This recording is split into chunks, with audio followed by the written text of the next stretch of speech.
Entire world is a lie, and most people too deep in the program to even notice. You see, 90% of the population are sleepwalking. Their eyes are open, but their minds are caged. Then there's 5%, the ones who noticed something was wrong, trying to wake everyone up. But there's a problem. That 1% at the top, the puppet masters, they don't want the sleepers to wake, so they fund the other 4%. The gatekeepers, the trolls, the so-called fact-checkers, who are trained to attack, silence, and mock the 5% truth-tellers. It's a war, but it's not fought with guns. It's fought with ideas, algorithms, and fear. And the saddest part, the 90% defend their chains. They laugh at the ones trying to free them. They fight to protect the very prison that keeps them small. So if you feel like you're losing friends, if you feel like no one gets it, you're not crazy. You're just awake, and that's what scares them the most. On September 11th, there was worldwide live television coverage, and the coverage continued throughout the day. The interesting thing is that at 10 p.m. London time, which is 5 p.m. Eastern Standard Time, they reported that the Salomon Brothers building, Building 7, had collapsed. The only problem is Building 7 didn't collapse until 5:20 p.m. New York time. Now, more on the latest building collapse in New York. You might have heard a few moments ago I was talking about the Salomon Brothers building collapsing. And indeed it has. Apparently that's only a few hundred yards away from where the World Trade Center towers were. And it seems that this was not a result of a new attack. It was because the building had been weakened during this morning's attacks. We'll probably find out more now about that from our correspondent, Jane Stanley. Jane, what more can you tell us about the Salomon Brothers building and its collapse?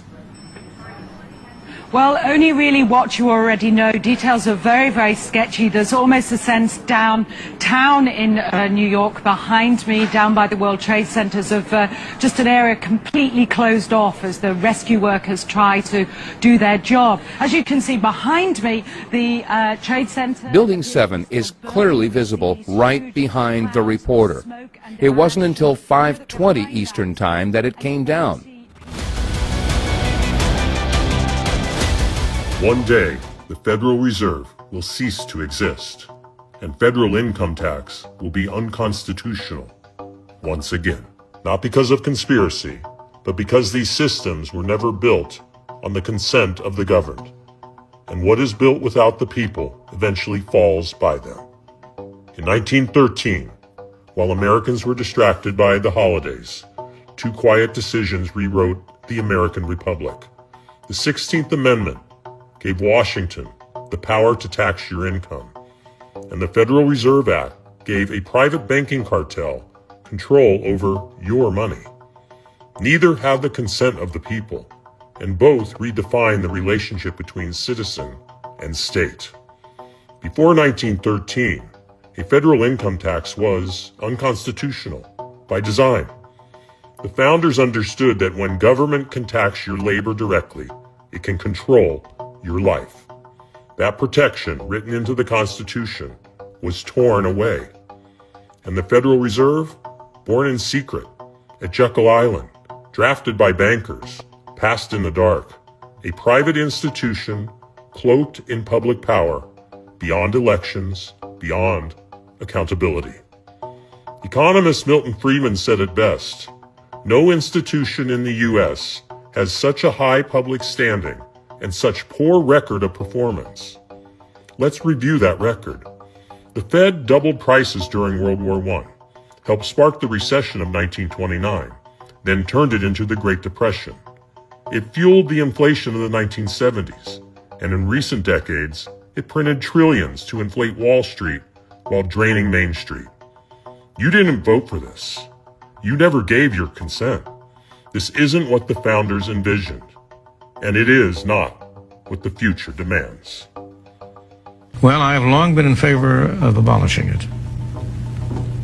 I think there is no institution in the United States that has such a high public standing and such a poor record of performance. On the whole, it has a very poor record. It's done far more harm than good. My friends, we are all anonymous.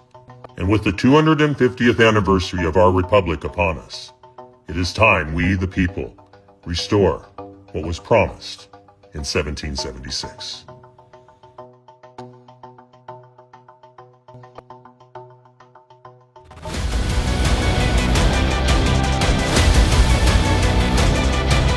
There were hundreds of security cameras filming the check-in areas, the corridors, the lounges, the airport bars and restaurants, etc. The question is, how many time-stamped images do we have that show us the presence of the 19 terrorists at any of the departing airports on September 11? More than 100? Only one? Not at all? About 30 different images. The answer is none at all. We don't have a single time-stamped image showing us even one of the 19 terrorists at the airports on the morning of September 11. The only thing we were shown is a sequence depicting 3 of the terrorists at the Washington airport. But this sequence does not have a timestamp, and it was filmed with a regular camera, not a security camera. So, for as far as we know, those images could have been filmed anytime before September 11. Maybe during a dry run the terrorists were made to make under whatever circumstance. And then we were shown this image, depicting hijackers Alomari and Atta going through a security check. This picture is from September 11, but this is not the Boston airport. This is the Portland, Maine airport, as clearly shown in the timestamp that says 5:45 in the morning. This is the infamous connecting flight to Boston, not the flight to LA that was later hijacked.